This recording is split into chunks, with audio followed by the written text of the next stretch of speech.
Joining us at this stage is the former Finance Minister and the former senior BJP leader, Mr. Yashwant Sinha. Sir, thanks very much for joining us.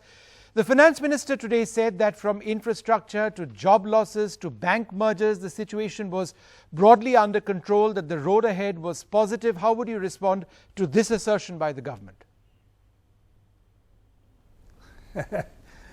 I would only say that they are coming out with brave words to tackle a situation which is indeed a very deep crisis in our economy, and only brave words will not do.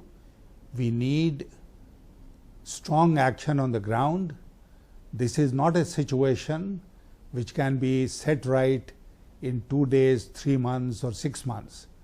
I have tackled such situations during my tenure in the finance ministry earlier, and I know how difficult it is to revive an economy which is lagging. Okay. So I don't buy this argument of the finance minister. Sir, as you know, the auto sector is in a real mess. Year on year, month on month, growth rates have completely evaporated. Sales have plummeted. Some reports suggest that in a finite period of time, as many as 10 lakh jobs could be lost. It's a cliche, but the auto sector is a driver of the Indian economy.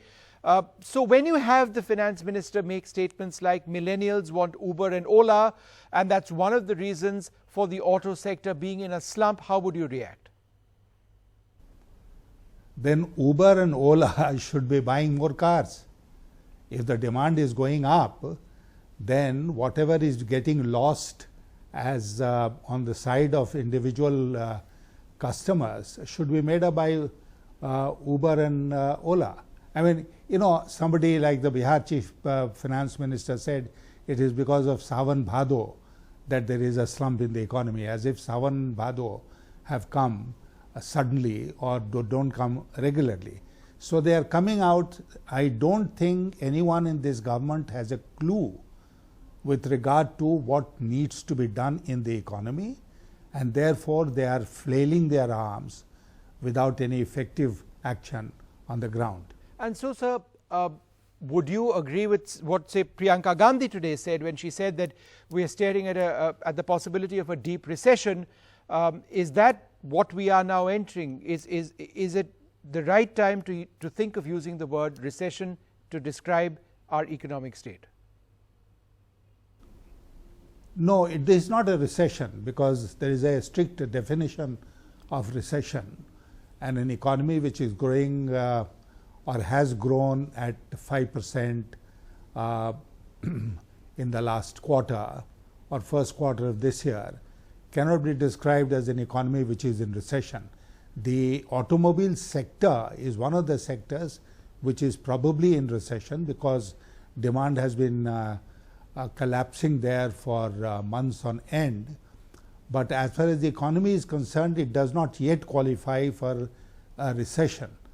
The strict definition of recession does not warrant this description of the economy. There is a clear slowdown, a very deep-rooted slowdown, and if it is not managed now, then we'll have a recession going forward. Sir, there have, of course, been several claims made by the Prime Minister. There have been announcements made by the Finance Minister as well. One of the claims made by the Prime Minister from the ramparts of the Red Fort was 100 lakh crores in infrastructure, and that would kickstart the economy. It would really sort of pave the way for something substantive in the future. The big question, where does the money come from? And do you believe the lack of clarity in this announcement leads to a scenario where there are promises but nobody really knows how they can be achieved? Exactly. So you can make very grand announcements without qualifying where the money is going to come from and in what period of time it's going to come from. So, you know, all these dreams of 5 trillion economy, I was asking people in my constituency whether they understood trillion. Nobody understood what a trillion means. And you know, you talk about a 5 trillion economy, you talk about doubling farmers' income, you talk about 1 lakh crore being spent on infrastructure. All these are Jumlas, Right. which are meant to confuse the people. But let me tell you that I have my ear on the ground, and people are really suffering. Small businesses are suffering. Those who are employed in the small businesses have lost their jobs. There is a great deal of suffering in our economy today, and the rural area, the agricultural sector. People have been talking of rural distress, of agricultural distress for years now. And 50% of our population lives in rural areas. And it is now spilling over into the industrial economy of our country, as it was bound to do. Yeah. The point, Vishnu, which I'd like to make is that this complete absence of demand of all kinds in our economy has not come suddenly. It has been happening over a period of time, and this government was sleeping. It did not take steps to revive demand in the economy. Okay.